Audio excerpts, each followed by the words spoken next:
Welcome to the video. In this video we're going to be taking a look at this camera here. This is the new RunCam V2. It's been out for a couple of months now, but we finally got our hands on one. As you can see, it's a beautiful nice orange colour, so this is going to be a little bit easier for me to find in the grass when it comes loose of the model when I get it wrong.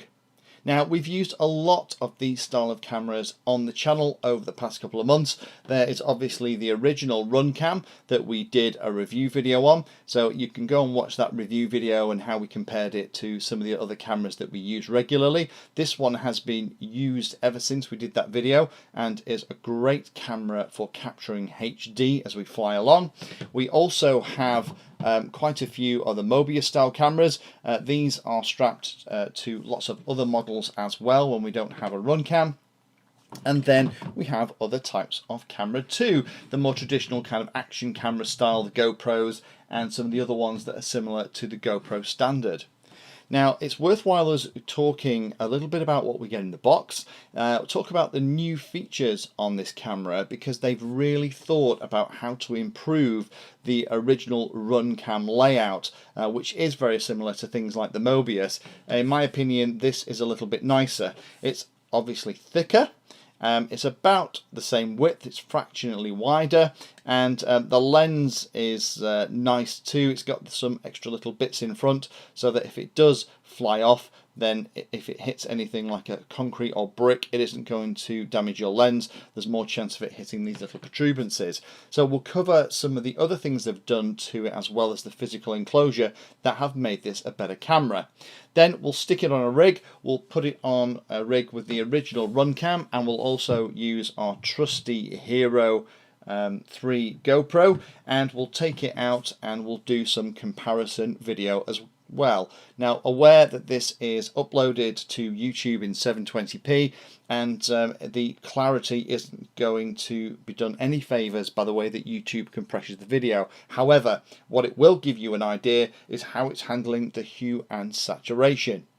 So the first thing we'll do then is we'll clear away this, and I'll show you what actually comes in the box when you get your RunCam.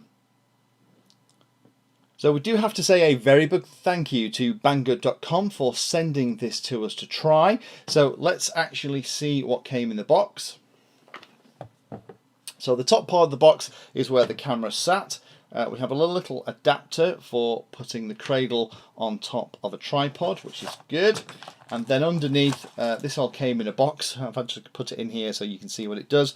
We have the specifications. So let's very quickly run through those while we've got these on the back of this little manual. So it is a 120-degree field of view, which is great for FPV and should capture pretty much what you're getting out of an FPV camera if you're flying FPV with the model, as well as recording it using the RunCam V2. Sensor resolution is 4 megapixel.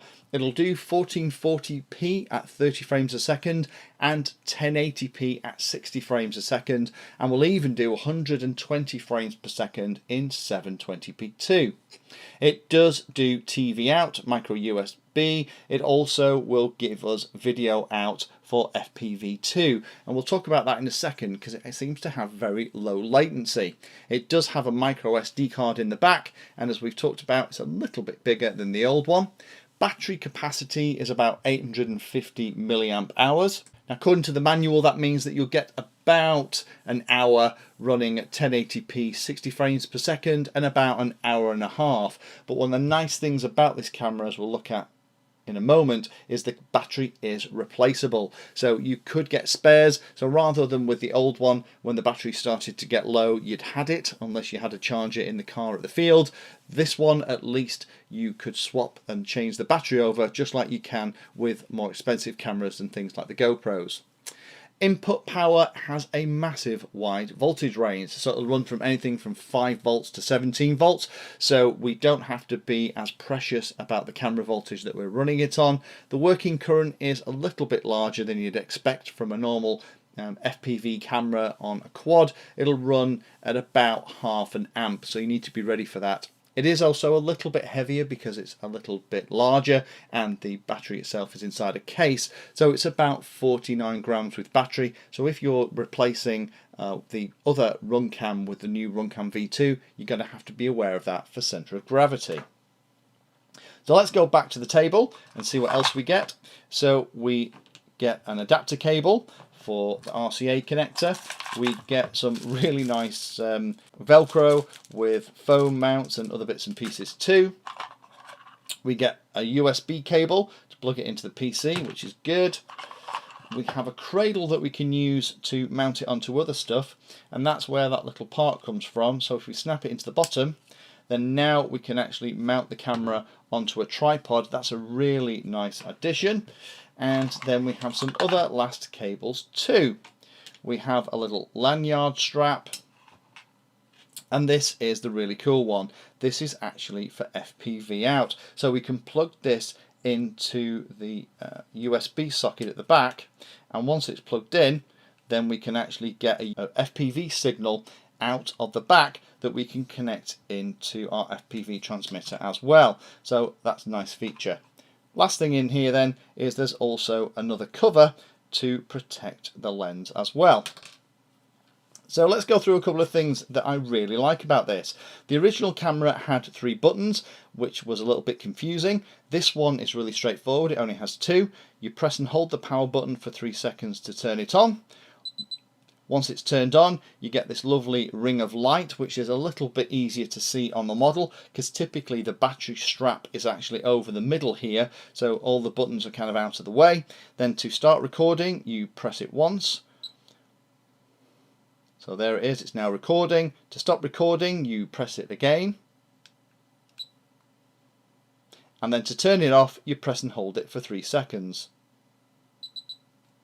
The other button, which is just above it, is called Wi-Fi, and that one not only turns Wi-Fi on and off, which allows you to connect to this camera and look at what it's seeing remotely, but it's also used by brief presses to take you through each of the modes, photo, video and whatever. At the back there is a cover that's protecting all of the electronics and the battery. Now this is very stiff, it's still stiff on mine after many openings, so I would recommend thumb exercises. What you need to do is kind of get your thumbnail into that little piece there, give it a wiggle, and it will come open. You don't slide it all the way back, you slide it so far and it comes off. Inside then we have a slot for an SD card. It will support up to 64 meg, and we also have the other cool thing here, which is this removable battery. So this is the battery that you get with it. Be aware that when you first get it, it's not installed. Before you go and plug it into the charger for the first time, just connect it to USB to charge it. Do take this out of the packet and pop it in the back. Now, I know some people are not a big fan of this door covering the SD card and everything else. Personally, I quite like it. I have had the odd nasty crash where not only has the camera been ejected from the model, but we've also had things like the SD card ejected from the back as well. So that means that hopefully that's going to be a lot harder to happen.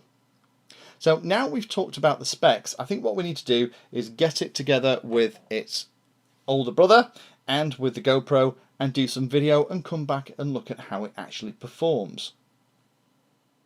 So yet again, it's a very overcast, dull day here in the UK in January. So this main image here is actually from our new RunCam V2.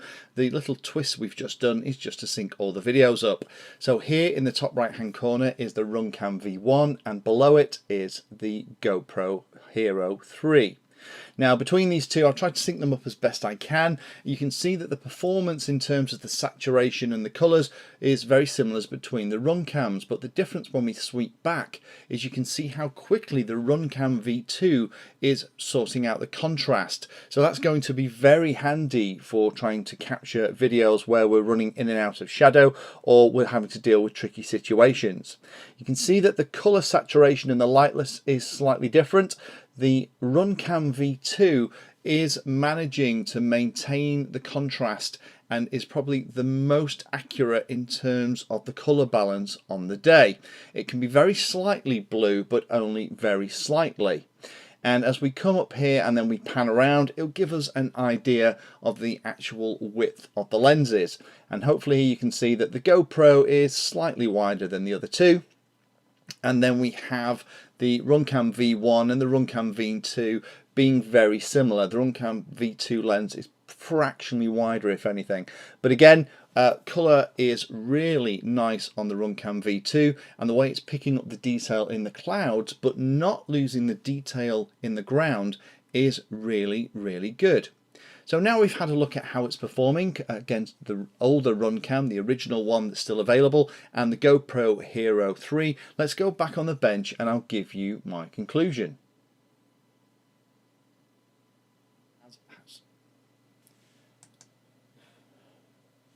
So the RunCam version 2 has some significant advantages over the previous version, if you don't mind it being a little bit bigger and slightly heavier. I love the idea that we can now replace the battery. I think the performance and what we've just seen in the video about how it handles contrast and colour and changes in light conditions is really, really good. In fact, it's changing quicker than the GoPro, which for recording in FPV is going to be very handy. Other couple of tricks that it has up its sleeve: we have the nice Wi-Fi app now that we can use it with. That's going to be very handy. And we also have the ability to use this as an FPV camera. Now, the FPV latency, they're claiming about 40-50 milliseconds, and although that sounds horrendous when you compare it with 1, 2 or 3 milliseconds for a board camera, it is significantly faster than some other cameras that you get in this kind of form factor when they're running at HD kind of quality. So for those of you that are potentially going to be flying the larger planes and fixed wings, where you are not going to do things like 250 racing, quadcopters through trees, then this could be an option for you to not only capture the flight in beautiful HD, and as we've just seen, that lovely contrast and saturation and the way it's handling the image is really nice, but also use that cable that's supplied to connect into the USB connector at the back and also act as an FPV camera too. Thanks again to Banggood.com for sending us this camera to try and play with. This is definitely one you should be considering if you're looking at these style of cameras. Thank you for taking the time to watch that video. There are lots of other videos on the channel and they're carefully ordered into playlists, so you may find that there are other videos on this same subject that you can go and watch. So I would recommend going into the playlist area of Painless 360 YouTube channel and looking around and seeing what there is. You never know what you might find. Thanks for watching. Please like, subscribe, and happy flying.